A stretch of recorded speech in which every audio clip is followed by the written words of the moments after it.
ज्ञान सकल शास्त्र का भेद, बिना नाम नर के गए, पढ़ पढ़ सारे वेद। आ पढ़ पढ़ सारे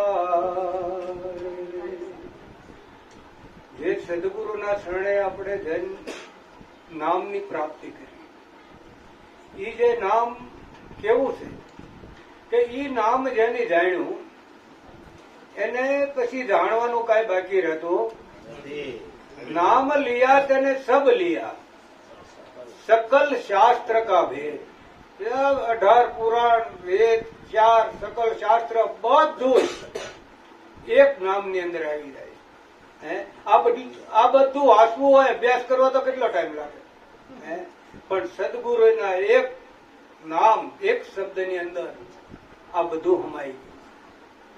બિના નામ નર કે ગયે, પઢ પઢ ચારે વેદ. જેને આ નામ નથી જાણ્યું, જેને આ મનુષ્ય જન્મ ની પ્રાપ્તિ થઈ, મનુષ્ય દેહ પ્રાપ્ત થયો, અને જેને આ નામ ન જાણ્યું એને આ પછી ભલે ચારે વેદ ભણ્યો હોય, સકલ શાસ્ત્ર મોઢે કરી લીધા હોય, પણ એને ક્યાંય પ્રાપ્ત કર્યું નથી. આવો મહિમા જે સદગુરુના વચનનો, જે નામનો. નય છોડો ગુરુજીનું નામ, સુણજો જ્ઞાનની નિશાની. નહીં છોડો ગુરુજીનું નામ, સુણજો જ્ઞાનની નિશાની. શેરડીમાંથી સારા રે કાઢો, સાકર પાડ્યો નામ.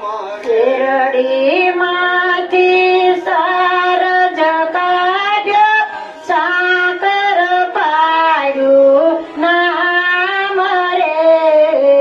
નામે અમે તો નક્કી રે કીધું, ઈ જય અમારો રામ.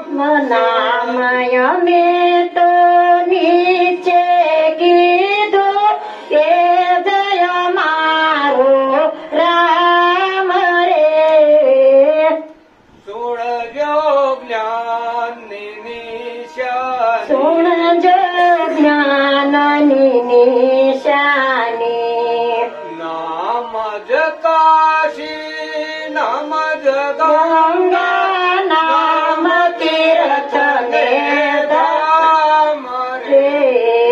નામ જ કાશી, નામ જ ગંગા, નામ તીર્થ ને ધામ રે.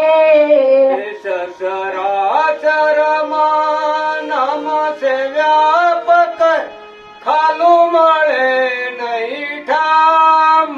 સુણજો જ્ઞાનની નિશાની.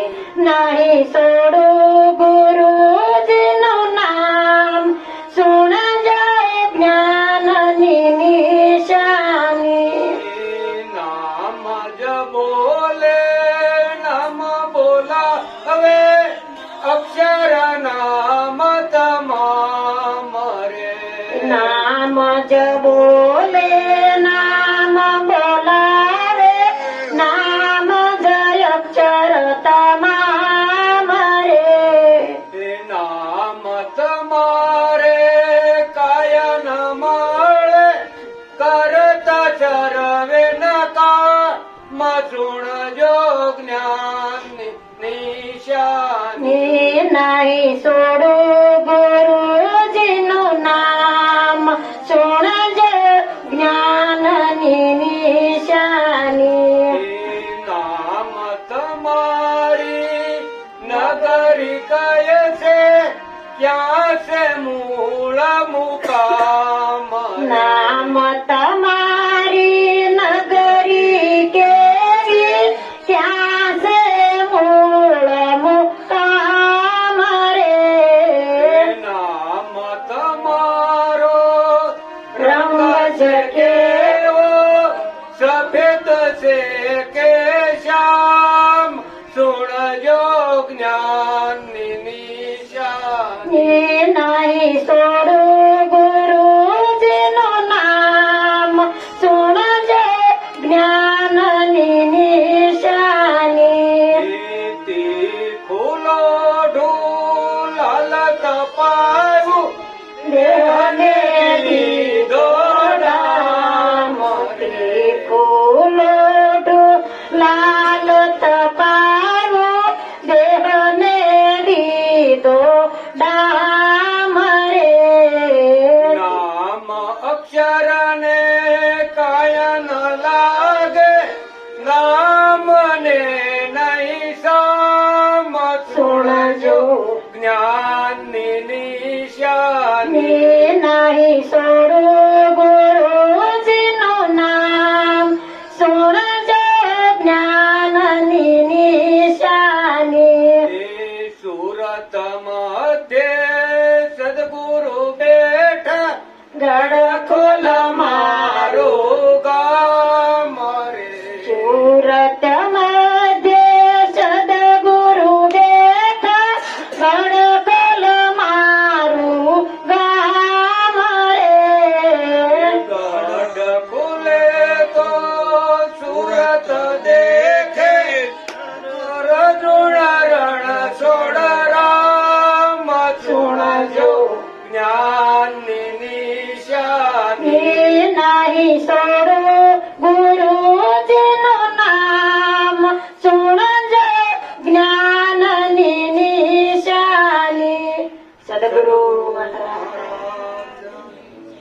આપણે સદગુરુના શરણે જઈએ પછી આપણને જે આપણું પોતાનું જ્ઞાન થાય તો એની નિશાની શું હે? કે સદગુરુના શરણે ગયા અને આપણને જે જ્ઞાન પ્રાપ્ત થયું તો એની કોઈ નિશાની હોવી જોઈએ કે શેરડીમાંથી સાર કાઢ્યો અને સાકર પાડ્યું નામે અમે નક્કી કર્યું ઈ જ અમારો રામ. આ સુણ્યો જ્ઞાનની નિશાની. આ નિશાની જ્ઞાનની છે. શેરડીનો આખો હાઠો હોય પણ એની અંદર જે સાર છે, જે ગળપણ છે એનો સાર. હવે એ ગળપણ જો આપણે જોતું હોય તો શેરડીને હાઠાની હસ્તી રહે. જ્યાં સુધી શેરડીના હાઠાની હસ્તી રહે ત્યાં સુધી એનો સાર આપણને પ્રાપ્ત થાય. એટલે આ જે શેરડીની અંદર જે સાર છે એ જો આપણે પ્રાપ્ત કરવો હોય તો શેરડીનો હાઠો મટી જવો. એમ આ દેહની અંદર આત્મા રૂપી જે આપણો સાર છે, એને જો પ્રાપ્ત કરવો હોય, એને જો આપણે જાણવું હોય તો આ દેહ મટી જવો.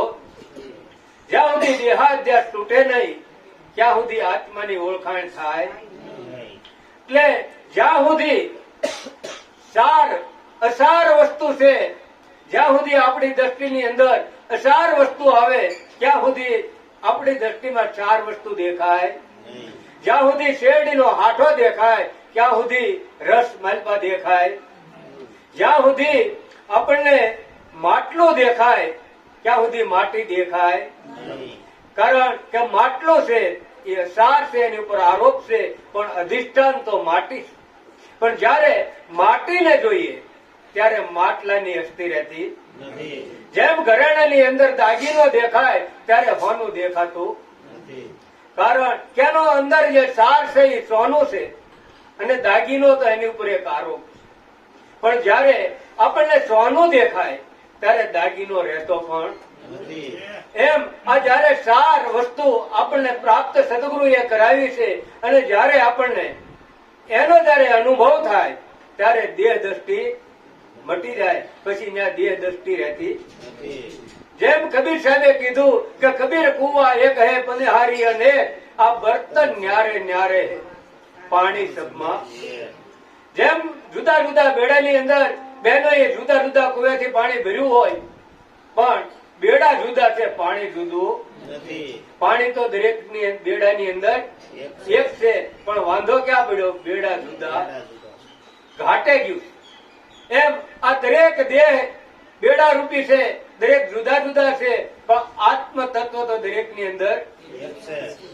પણ આ દેહે કરી હું પટેલ છું, હું બ્રાહ્મણ છું, હું ક્ષત્રિય છું, હું વૈશ્ય છું, હું શૂદ્ર છું, આ બધા આરોપો તો આ દેહના.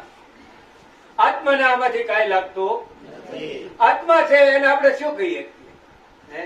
એને પુરુષ કહીએ છીએ, એને સ્ત્રી કહીએ છીએ, એને શું કહીએ છીએ? બસ આત્મા એક આત્મા છે, એને કોઈની ઉપમા આપી શકાય.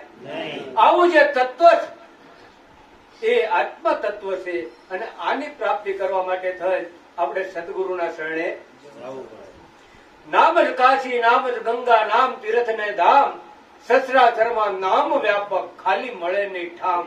આ સુણજો જ્ઞાનની નિશાની. ગીતાજીની અંદર કૃષ્ણ પરમાત્મા અર્જુનને એમ કહે, હે અર્જુન, હું વ્યાપક, મારી વગરને કોઈ જગ્યા ખાલી નથી. તો અર્જુન મહારાજે એમ જ કીધું કે સસરાસરમાં નામ જ વ્યાપક, ખાલી મળે નહીં ઠામ. તમે એની વગરની કઈ જગ્યા ખાલી? તમે ક્યાં આગળ મૂકો કે અહીંયા નામ નથી? બધે આખા બ્રહ્માંડ ની અંદર તમે જ્યાં આંગળી મૂકો ના નામ, અને આ પિંડ ની અંદર પણ જ્યાં તમે આંગળી મૂકો ના નામ છે. નામ વગરની કોઈ જગ્યા ખાલી. આવું જે નામ છે એ વ્યાપક તત્વ છે. પણ જે આ બ્રહ્માંડ ની અંદર જે નામ છે, આ દેહના જે કઈ નામ છે, એ નામને જાણવા વાળો એ આ નામથી જુદો છે. એ આ નામથી જુદો છે. એ આ નામમાં આવે એવો એ આ બધાને જાણવા વાળો, જે જાણતો હોય એ જાણી, જે વસ્તુને જાણી હોય એનાથી જુદો હોય. એટલે આ દરેકને જાણવા વાળો જે અનામી છે, એને કોઈ નામ પણ નામ બોલાવે. કોણ બોલે છે? કોણ બોલે? કોણ બોલાવે? આ દુનિયાની અંદર આપણે વિચાર કરીએ, કોણ બોલે? આ બધા વ્યવહાર શેનથી થાય? નામ સિવાય વ્યવહાર થાય નહીં. આપણે કઈ લેવા જવું હોય તો જો નામ જ ન કહી કે ભાઈ પ્રકાશભાઈ એક વસ્તુ લેતા આવજો, પ્રકાશભાઈ શું લાવે? શું લાવે? હા, નામ દેવું પડે. નામ વગર કઈ મેળ પડે? એટલે આ દરેક નું કામ કોણ કરે છે? નામ. પણ નામ ને દેહ છે એ તો દેહ નથી છતાં કામ કરે છે નામ. પણ જેવી રીતે પેલા આપડા ગામડાની અંદર પેલા પૂતળા રમાડવા વાળા આવતા, પૂતળા રમાડવા વાળા આવતા. હવે જે પૂતળા રમે છે ને, આમ કેટલા નાશ કરતા હોય, આમ યુદ્ધ કરતા હોય, પણ એને રમાડવા વાળો તો પડદાની પાછળ હોય. એના હાથમાં દોરી હોય અને એ દોરીથી પૂતળા રમતા હોય. એમ આ દેહ રૂપી પૂતળો, પ્રાણ રૂપી દોરી, અને આત્મા રૂપી એને રમાડવા વાળો કોઈ જુદો છે. એ જો દોરી મૂકી દે તો પૂતળાને કોઈ હસતી નથી કે ડાન્સ કરી શકે, એ હલ્લી શકે, ચલ્લી શકે. એમ આ પણ પૂતળાની કોઈ તાકાત નથી કે એ કોઈ વસ્તુ કાંઈ કરી શકે. આપણે કહીએ કે ભાઈ આંખ જોવે, કાન સાંભળે, આંખની શું તાકાત? આમાંથી પ્રાણ જતો રહ્યો, આંખમાં કાંઈ ઘટ્યું નહીં. આંખની તાકાત છે જોવાની, કાનની તાકાત છે સાંભળવાની, મુખની તાકાત છે બોલવાની. આ કોણ વધુ કર્યો હતો? જેમ બોલો પડદા આડે જે પૂતળાની રમત રમાડી રહ્યો હતો, એમ આ એક દેહની ઓથે, તારી ઓથે તું હરી નથી દેખતો. ક્યાં? પોતાની ઓથે હો, કે આગે. હા, જો તારા ઠેકાણા તું હરી ઠેરા, એવું સમજે તો મહાહક. હા, આ બીજો નથી. હા, બીજો કોઈ બોલવા વાળો છે જ નહીં. કોણ બોલે? બીજો કોણ બોલે? બોલે એ બીજો નહીં, પરમેશ્વર છે પોતે. હા, જે હોકારા કરી રહ્યો છે, પ્રગટ બોલી રહ્યો છે, ત્યાં આપણને પરમાત્મા નક્કી નથી થતા. એક પથ્થરની અંદર પરમાત્મા નક્કી થાય છે, એક પથ્થરની મૂર્તિની અંદર પરમાત્મા આપણને નક્કી થાય છે, પણ જે હાલતો ચાલતો બોલતો પ્રગટ, ત્યાં પરમાત્મા આપણને નક્કી થતા નથી. આવી તો આપણી કઠણાઈ છે. આવા સંતો આપણને મળે છે, આવું બધું સમજાવે છે, પણ આપણી કઠણાઈ તો જુઓ. એક પથ્થરની અંદર નક્કી થાય, પણ જે ચેતન છે, પ્રગટ બોલી રહ્યો છે, ત્યાં નક્કી કરવું બહુ કઠણ છે. ત્યાં જેમ તેમ થાય એમ. નામ તમારી નગરી કઈ છે? ક્યાં છે મૂળ મુકામ? નામ તમારો રંગ કેવો? સફેદ છે કે શ્યામ? આ સુણજો જ્ઞાનની નિશાની, આ જ્ઞાનની નિશાની છે કે નામને જાણી લો. હે, એની નગરી કઈ છે, એનું મુકામ ક્યાં છે, નામ ક્યાં રહે છે, નામ રહેશે ક્યાં? અરે નામ ક્યાં નથી ઈ કયો. હે, નામ વગરનું કોઈ ઠામ જ ખાલી છે. નામ વ્યાપક છે, સભર બનેલું, એના આધારે બધું ટકી રહ્યું છે. એની વગર કોઈની હસ્તી છે નહીં. એટલે કે નામ તમારી નગરી ક્યાં છે, ક્યાં છે મૂળ મુકામ. નામ તમારો રંગ કેવો, આ સફેદ છે કે શ્યામ? એને કેવો રંગ કહેવાય? એને સફેદ કહેવાય, એને કાળો કહેવાય, એને લીલો કહેવાય? બસ એ તો એક જેમ આ પ્રકાશ છે એમ પ્રકાશ સ્વરૂપ છે. બાકી એને કાંઈ ઉપમા દઈ શકાય એવું. એને કાળો ન કહી શકાય, એને સફેદે ન કહી શકાય, એને લીલો પણ ન કહી શકાય. આવું જે તત્વ છે કે જ્યાં વાણી વિરામ પામી જાય. કીધું ને આપણે, વાણી રે વાણી મારા ગુરુજીની વાણી, આ જીવતા પરણે બાવે, આ મારા ગુરુજીની વાણી છે. આ મારા ગુરુનું જ્ઞાન છે કે જ્યાં જીવતા પરણે, એટલે જીવ ભાવ હતો, જગત ભાવ હતો. સદગુરુના શરણે ગયા ને ત્યારે આપણે જીવ ભાવે ગયા. મારે કંઈક જાણવું છે, મારે કાંઈક પ્રાપ્ત કરવું છે, મારે જ્ઞાન પ્રાપ્ત કરવું છે, મારે મોક્ષ જોવે છે, મારે બંધનમાંથી છૂટવું છે. આવી આશા લઈને સદગુરુના શરણે. પણ જયારે સદગુરુના શરણે ગયા, તન મન ધન સમર્પણ કરી દીધું, શીશ સમર્પણ કરી દીધું. જ્યાં મહાપ્રલય થઈ ગયો, અંધકાર ધંધુકાર થઈ ગયો, હે, તો પછી સદગુરુએ કીધું કે બોલ, હવે તું કોણ છે? તું બંધાડેલો છે તો તને છોડું, તું અજ્ઞાની છે તો તને જ્ઞાન આપું. તું બોલ, તારે શું જોવે? અરે તું પોતે જ જ્ઞાન સ્વરૂપ છો. તું પોતે જ્ઞાન સ્વરૂપ છો, તને મારે જ્ઞાન દેવાનું. જ્ઞાન સ્વરૂપ છે ને જ્ઞાન હું દેવાનું. પણ જયારે આપણને આવા સુરજીરામ મહારાજ જેવા સદગુરુ જો પ્રાપ્ત થાય અને એના શરણે જાય અને ઈ જો આપણને જેમ છે એમ આપણી ઓળખાણ કરાવે, તો પછી કાંઈ કરવાનું રહેતું નથી. પછી કાંઈ કરવું પડતું નથી. પણ છૂટવાનો ઉદ્યમ કરે એમ એમ જીવ બંધાય, આપ બળે છૂટે નહીં એને છોડાવે સદગુરુ રાય. જ્યાં સુધી આપણે પોતે છૂટવાનું બળ કરશું એમ છૂટા હે નહીં. એટલે આવા જો કોઈ સદગુરુ આપણને મળી જાય અને એના શરણે તન મન અને ધન થી સમર્પણ થઈ જાય, તો છૂટવામાં કાંઈ બીજી મહેનત કરવાની પણ નથી. તમે કાયમના માટે કોઈ તમને બાંધ્યા જ નથી, તો છોડાવવાના ક્યાંથી? જો બાંધ્યા હોય ને તો છોડાવવાના, નકર હું છોડાવવાનું. પણ એક આ અજ્ઞાન આવરણ થી જે જીવ થયો અને જીવ ભાવે નક્કી થયું કે હું જન્મો છું અને હું મરવાનો છું, અને એમાંથી છોડવા માટે સદગુરુના શરણે જવું પડે. બસ એટલું બોલી મારી વાણીને સદગુરુના શરણમાં સમર્પણ કરું છું.